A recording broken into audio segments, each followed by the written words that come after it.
Having already done a predictive mock draft, I wanted to try and make one where I made all of the picks for each of the teams based on my own player evaluations, as well as my own draft philosophy. Many of these picks have no shot of happening whatsoever, but I found the exercise to be fun and rewarding regardless. If you think I'm right to be high on your favorite players, or if you think I'm an idiot for being low on them, leave a comment to let me know. Let's get started. The first point of my draft philosophy is that if you are a bad team, you should be bold and take risks. The worst case scenario is that at the end of the line you suck, and if you're drafting number 1 overall, well, you already suck. The rewards, on the other hand, could transform your franchise. So if I was drafting for the Carolina Panthers, I would take quarterback Anthony Richardson out of Florida. I'm planning an entire video on why I would do this, which you can likely find at this point on my channel, but suffice to say, Richardson is a polarizing prospect. Many people see him as boom or bust, but I think his floor is much higher than most, whereas I agree his potential is unlimited. Richardson is maybe the most athletic player to ever play the position, and a quick flick of his wrists send the ball flying 50 yards downfield. His running ability should keep his team competitive while he develops as a passer. A lot of the same philosophy applies to the Texans with the second pick, who desperately need to come out of this draft with a quarterback. Here I would take quarterback Bryce Young out of Alabama. I also see Young as a potential boom or bust player. He has the technical aspects of the quarterback position down better than Richardson right now, and he's demonstrated the ability to quickly move through his progressions whilst displaying excellent pocket presence. We are used to Alabama being an absolutely stacked team, but Young had the worst supporting cast Alabama has fielded in quite some time. The thing that concerns me and most people about Young is his size. Officially, he is 5'10 and 204 pounds, but it's common knowledge that a lot of that was water weight and he plays at a much lower weight. Injuries could be in his future, but it's a risk I'm willing to take with Young's potential. Now, if the Cardinals with the third pick can't trade back, which they can't for the purposes of this exercise, I wouldn't overthink this. Edge rusher Will Anderson out of Alabama is a player I am very confident will be great at the NFL level. He was starting as a freshman for Nick Saban, and his college career was extremely statistically productive. His measurables at the combine were all spectacular, and he possesses an elite first step as well as an extraordinary bag of tricks of moves he can use to win reps. He's the number 1 player on my board, and with quarterbacks seemingly not a need for the Cardinals yet, the Cardinals desperately need good players on their team if they hope to have any chance of being competitive this season. The Colts are another team with a desperate need at quarterback. There is no guarantee that they will be drafting this high anytime soon, so I'm not tempted to wait until next year where the quarterbacks are supposed to be better than this class. Instead, I would take quarterback CJ Stroud out of Ohio State, who probably has the highest floor of any of the quarterbacks in this year's draft. Stroud is also the most accurate quarterback in this draft, but there are legitimate questions about how much that was the result of Ohio State's quarterback-friendly system. Regardless, Stroud has certainly shown enough, especially in his great last college game against Georgia, to warrant time taking a chance on him. For the Seahawks at the 5th pick, a team without a great many needs, I would stick to a best player available strategy. For me, that's my number 2 player in this draft, cornerback Devon Witherspoon out of Illinois. Witherspoon is an insanely instinctive player. He breaks a split second after the receiver he is covering does. He's got a fiery attitude about football and the ball skills to back up his trash talking. In Seattle, he would make an epic 1-2 punch with Tariq Woolen and would be the first step to reviving the Legion of Boom. The Lions have the 6th pick, and they are another team that I think should swing for the fences. Not that they are a bad team per se, but their defense last year was severely lacking, and they will need to improve dramatically on that side of the ball to be a true contender. So here I would take edge defender Tyree Wilson out of Texas Tech. Wilson is often compared to Trayvon Walker, last year's number 1 overall pick, but I think Wilson is a safer pick because he was actually productive in college.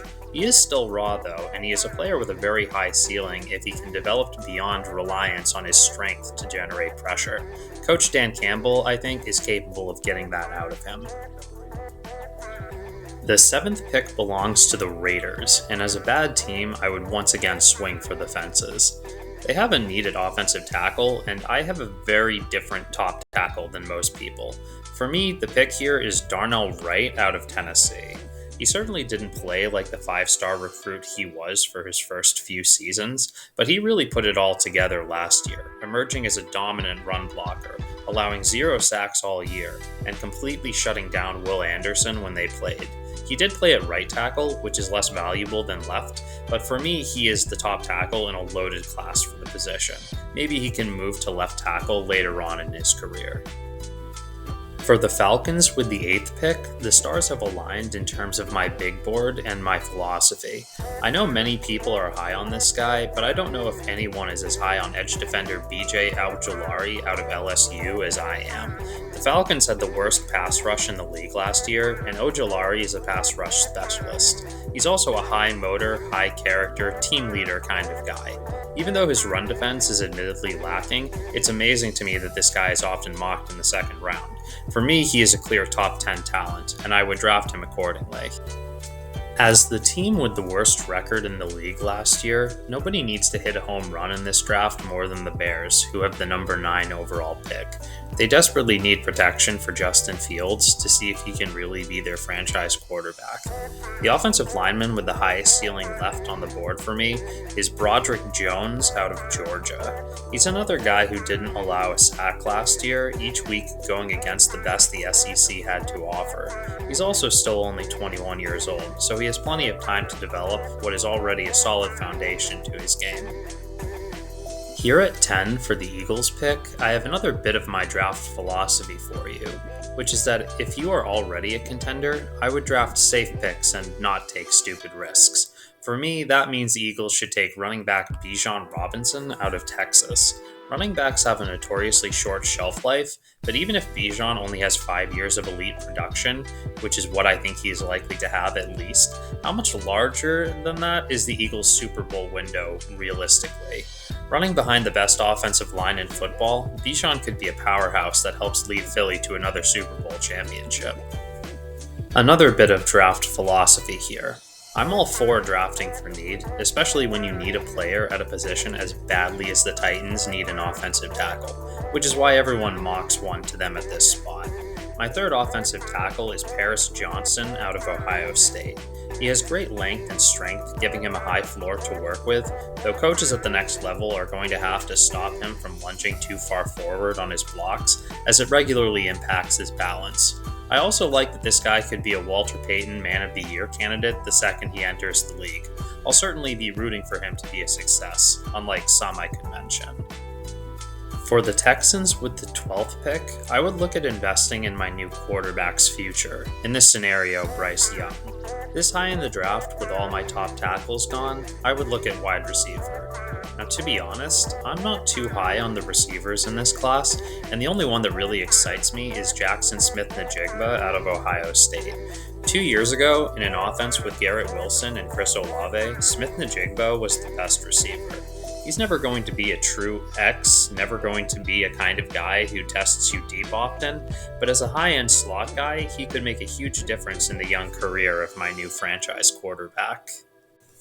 The Jets have the 13th overall pick, and I'm pretty high on their roster right now, particularly when they get Aaron Rodgers. So I have the Jets in the camp of good teams that should make safe picks. For me, the combination of safe picks and value picks leads me to linebacker Jack Campbell out of Iowa. Linebacker is a legitimate need for the Jets, and Campbell is a high-effort, high-motor guy who is absolutely immovable in the run game and always seems to be around the ball. If you happen to be a betting person, dear viewer, you might want to look into the odds you can get for Jack Campbell being Rookie of the Year, as it wouldn't surprise me at all if he ends up with over 100 tackles in his rookie season. Which brings me to my team, the Patriots. I'm very concerned that they might be the worst team in their division, so risk-taking is on the docket for me. I'm not sure if you will consider this risky or safe, but I think the value on defensive tackle Jalen Carter out of Georgia is too good to pass up here. Carter is quite possibly the most talented player in the draft, but has numerous off-field concerns. being involved in a drag race that led to the deaths of 2 people, as well as being unable to finish his drills during his pro day. By sheer talent, he could be the number 1 player overall, so at this point in the draft, I'm willing to take a risk on possibly the best player in the draft. The Packers at 15 nearly always draft for size in their prospects, regardless of position, but seeing as I'm playing general manager for them, I can take a smaller player, edge defender Nolan Smith out of Georgia.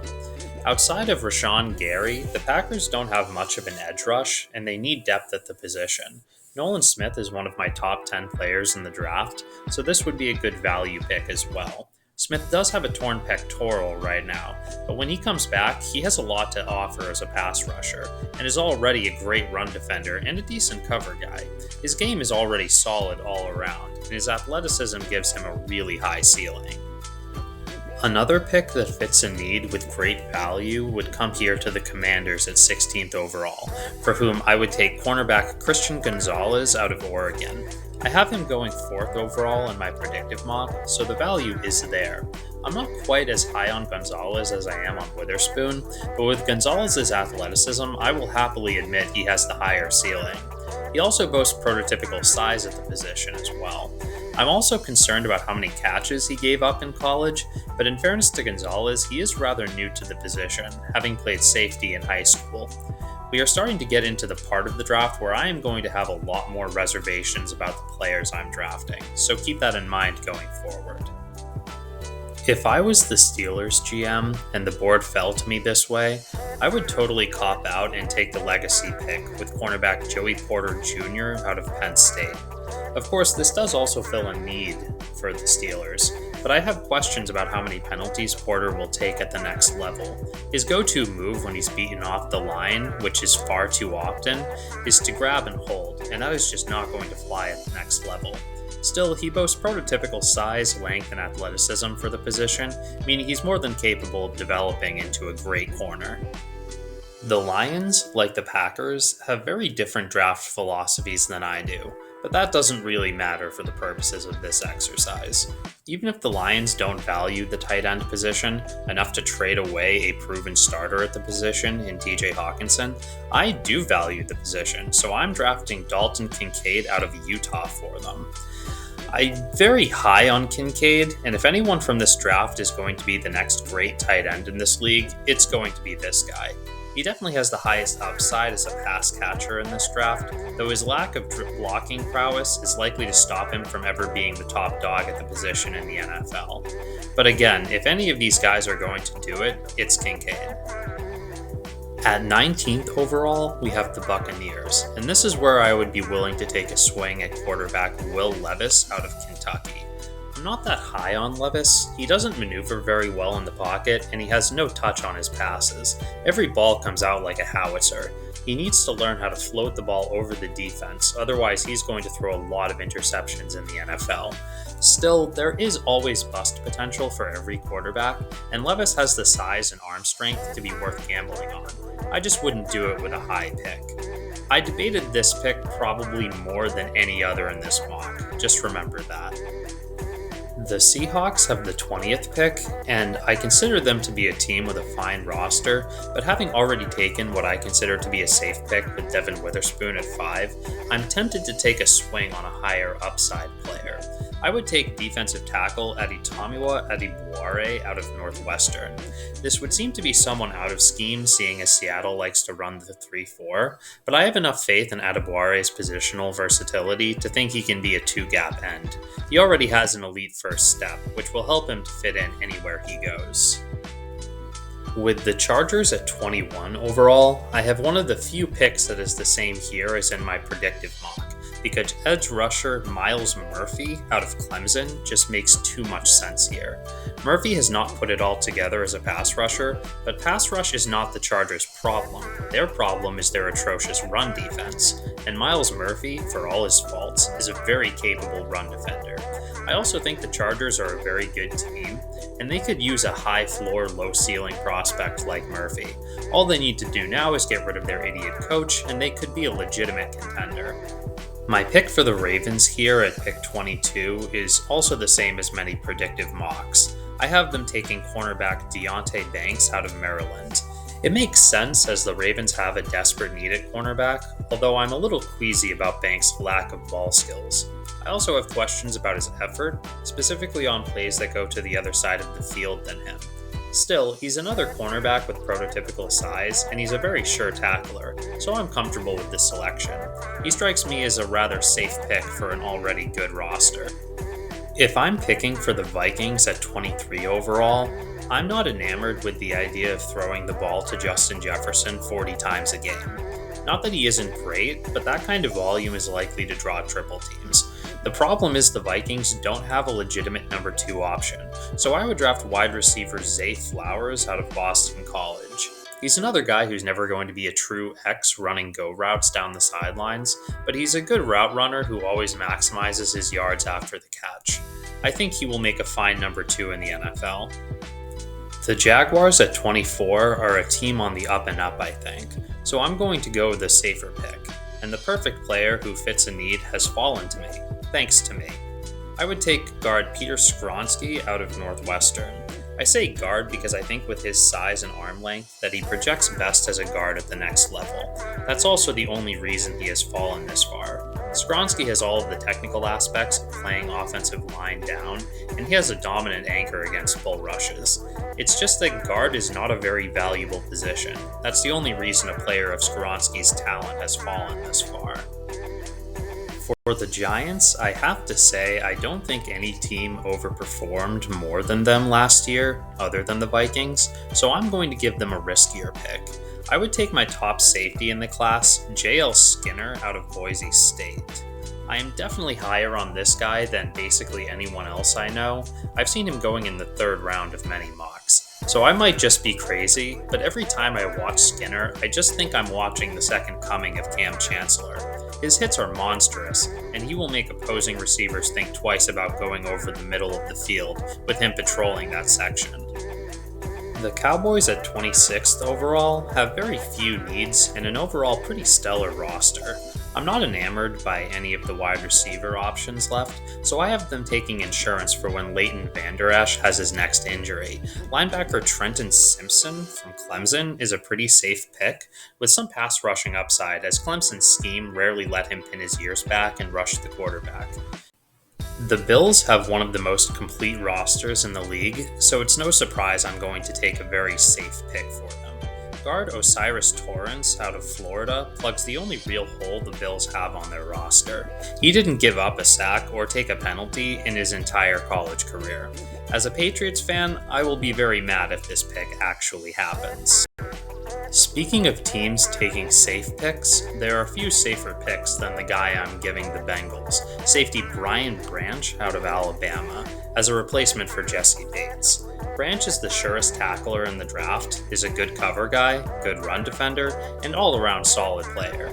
He's not my top safety because nothing about his game other than his tackling is very exciting, but for a contender like the Bengals, he makes perfect sense to me. The Saints have the 29th pick, and they are a team with a deteriorating roster, so I'm going to take a risk here. I'm taking defensive lineman Lucas Van Ness out of Iowa. Van Ness is not very high on my board, as I feel he isn't so much reliant on bull rushing as he is simply incapable of doing anything else, and that just won't fly at the NFL level. I would have expected him to develop some other moves in his time at Iowa, but there are reasons to be hopeful. His bull rush is dominant, and he has the strength profile to be a dominant defender. He's just too raw for me to take him with a high pick, but 29th overall feels right. At 30th overall for the Eagles, I would take one of the hardest players to evaluate, defensive tackle Kalijah Kancey out of Pittsburgh. He's difficult because he's too small, he has absurdly short arms, he's too big to play end and too small to play tackle. He's a man without tools and without a position, and yet he was absurdly productive as a pass rusher in college. I think a team like the Eagles, with the heavy rotation they always feature on the defensive line, will be able to get the most out of his talents. Which brings us to the final pick, and of course another safe one going to the best team in the league, the Kansas City Chiefs. The only real need they have is at right tackle, so I'm giving them DeJuan Jones out of Ohio State. Jones is a behemoth of a man at 6'8", 370 pounds. Though he moves very well for a man that size, he will win a great many reps based on the simple physics of his body type. And that's what I would do if I was each of the teams in the draft. Again, if you like what you saw or if you think I'm an idiot, let me know in the comments section. Thanks for watching and peace out.